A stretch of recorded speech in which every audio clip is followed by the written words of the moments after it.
Hey guys, so today we have a pretty chilly morning. I think it got down to like 45 last night. Saturday, the birds are chirping, and I think we're supposed to have a cloudy, rainy day.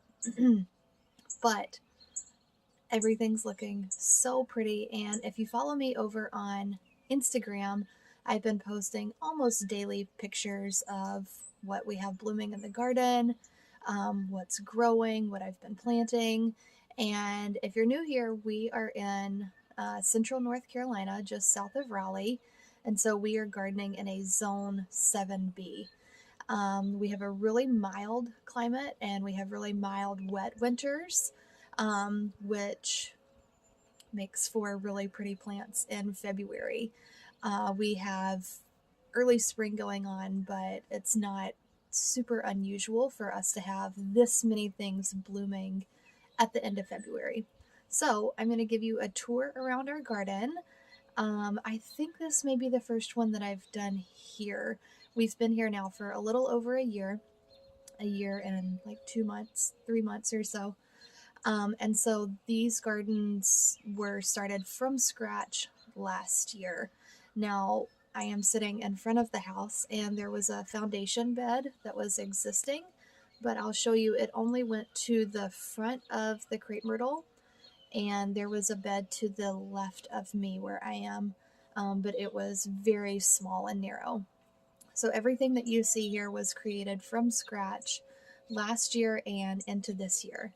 So I'm going to take you on a little stroll through and show you what we've got going, maybe some future plans, and I'm just really excited to share this with you guys.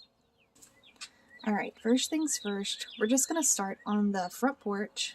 I think that'll be easiest just to kind of show you where the gardens start.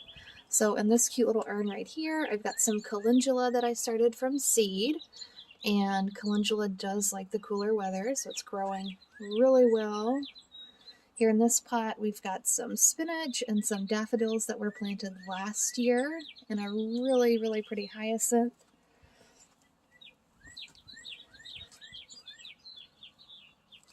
The smell is just really good on those. I'm going to reevaluate how I hold my coffee.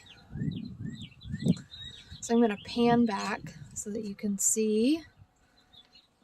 All right, so this is kind of the cottage garden look that I was going for.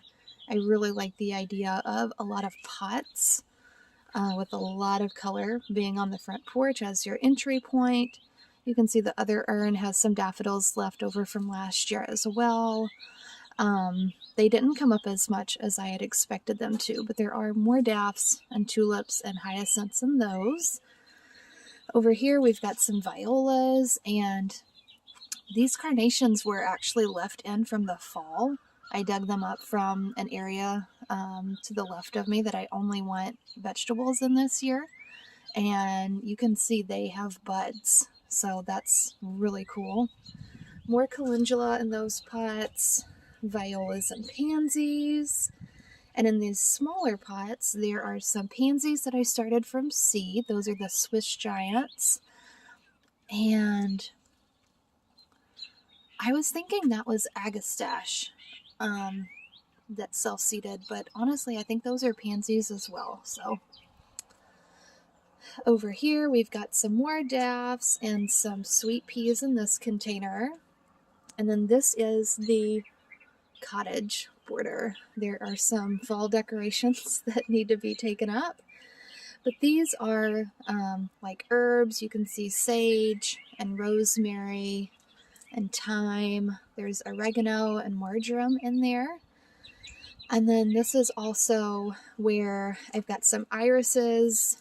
The variegated leaf down here is Alstroemeria, and it has been semi-evergreen, which is impressive.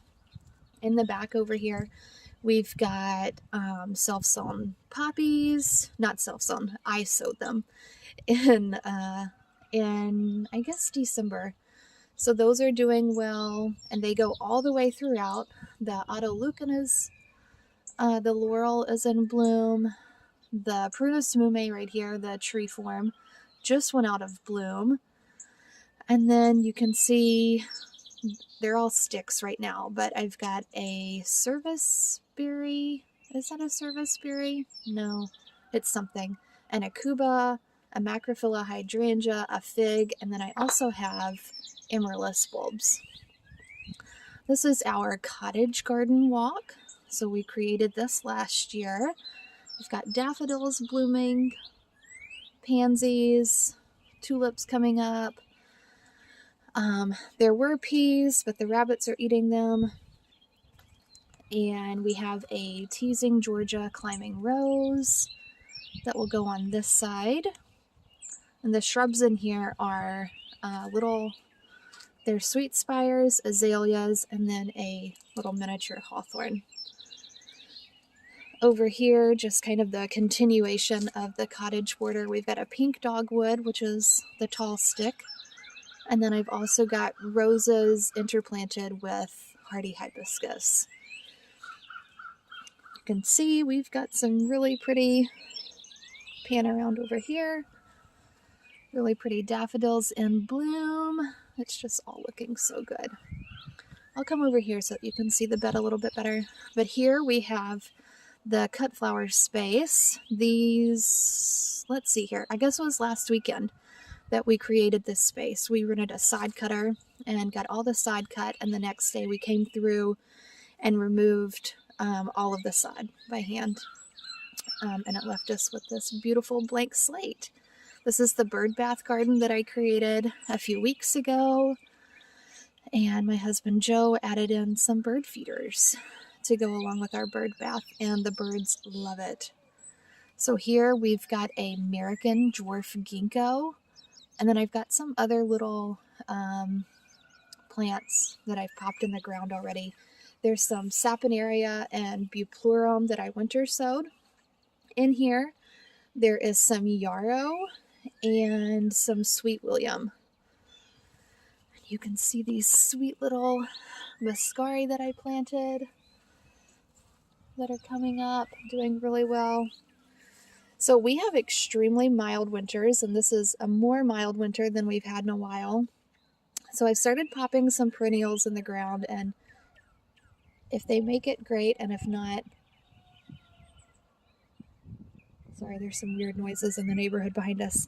So I've got foxglove in here, and a few gaillardia. That one was a bit more of a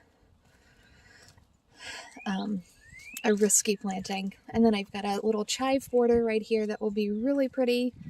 And then the rest is hydrangeas, and then I'll make my way down there.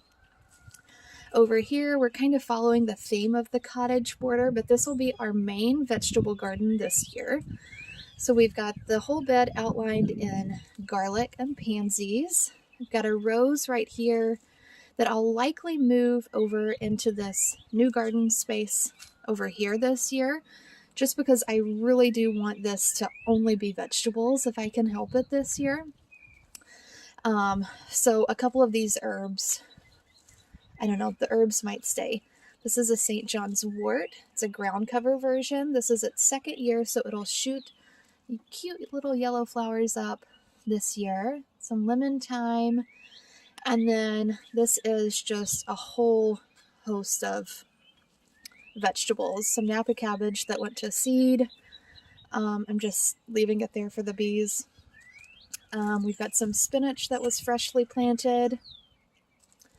Some lettuce, my winter sowing containers. There is wheat in the background, winter wheat. And then we've got a stand of kale, and you can see the garlic comes through, just keeps on going. And I have a lot of onions that are planted.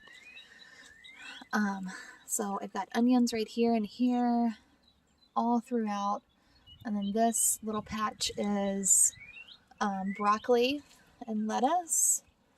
And we've got cilantro. There's a lot more onions that are doing really, really well. These were sown in December. And they are doing really good. We've got some kohlrabi and a little bit more lettuce, and then it goes into celery. Cute little cabbage, some more garlic that's doing really well, some more lettuce, a really sad looking cabbage. And then through here, I don't really think there's much. There's a lot of self-seeded alyssum that needs to be pulled out and transplanted. And then we have another rose. This space over here is mostly empty. You can see the alyssum, and then you can see the garlic. Some kale that was planted, gosh, last year. Oh, in September, I think. October, maybe. There's another rose that needs to be moved, and that takes us to this side. So you can see where the crepe myrtle is, and that is actually where right in front of that is where the garden stopped. So it went from this gutter and went in front of the crepe myrtle and went to the edge of the steps. So we extended that out last year. Then over here, this is the start of this new garden that I created. You can see one lone little hyacinth, but lots more in bloom. And we've got a Japanese maple, a rose of Sharon, a butterfly bush of some sort, a pot of pansies, in the center is carrots, and then another rose. Right there is we'll walk up so that you can see those. This is a Deodora, this is a dwarf Deodora cedar, a weeping one. So it'll only get about 10 feet tall. Got a clematis on this cute little trellis here, and a Japanese maple. And like I said, the others are hydrangeas. In the lawn, I've got a path that I did. I really wanted a cottage, like a small flower border in front of this bed. And so everything's popping up. We've got crocus and squeal, blue squeal, and mascari, and it really is coming out exactly as I wanted, which is always good. So let's walk down the driveway, and I'll show you the driveway beds, which are on both sides of the driveway. We created these, I guess, maybe a couple of months ago, maybe last month, and these have stock and ranunculus planted in them. And then you can see the wave of daffodils that's looking so good. I just can't even handle how pretty it is. I will insert some pictures of these daffs as well. They're just so pretty. Look at this. These little ones. This is like a beautiful apricot butter yellow. They're just so pretty. We've got some tiny ones. Some apricot looking ones. Some butter yellow, some bright yellow. Some white with apricot centers.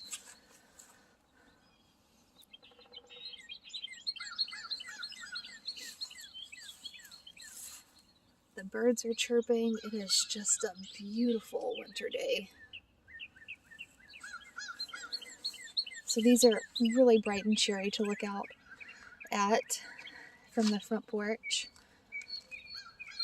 And the stock I planted 3 weeks ago, as well as the ranunculus, and they are really doing really well. I'm really excited to see this show in a couple of months. Over here we've got hyacinths, and those are popping up. There's tulips. I don't think there's any daffodils in here, so just the hyacinths and the tulips, and you can see it's just a really beautiful color combo. We've got this light pink with the brighter pink and the striped, a butter yellow in the back and the white. And then here, along with all the weeds, there are Reese poppies or corn poppies. So this will just make another addition to a really pretty spring show. The other side also has the stock and the ranunculus doing really well. So let's walk back up the driveway. I'll show you one more area and then I'll end the tour. Because I am doing this myself, the front yard is where I started, just because it was, it seemed like the easiest spot to dig up and start doing. So the backyard hasn't been developed at all as far as gardens go, but I really love that it makes such a dramatic impact. These look kind of sad and they need to be watered, but here is some celery that's doing really well. And these are just some spring garden mixes, some self-heal that I dug up to sell. And these are all alyssum plugs. These are self-sown alyssum that I'm just digging up. These are seeds that Quinn sowed that need to go. It looks like there are some baby bok choys that are bolting. The kale could probably go out though. Here is more alyssum and some more onions. These are the pansies that I dug up from winter sowing, and some primrose that I did as well that have clearly been neglected. And then here is this little bed, this cute bed. So we've got a Japanese maple and a rose, some daylilies, and a lot of tulips. You can see they're short, but they're trying. We've got a couple of buds. So those are really pretty, really exciting. So that was kind of a quick version of a tour of my front yard garden. We garden in a foodscape style, to where we are integrating our food crops into our landscape beds and intermixing flowers and herbs with those. I think it's a really practical way to garden, especially if you're short on space. And, you know, whenever you think of a front yard garden or a vegetable garden, that doesn't mean that you have to do raised beds. You can garden in your landscape as you would like with a flower bed, and just add in food crops because they have different leaf structures and leaf textures, and I think that they can still be really pretty and add a lot of value to your landscape. So I hope you enjoyed this video, and we'll see you in the next one.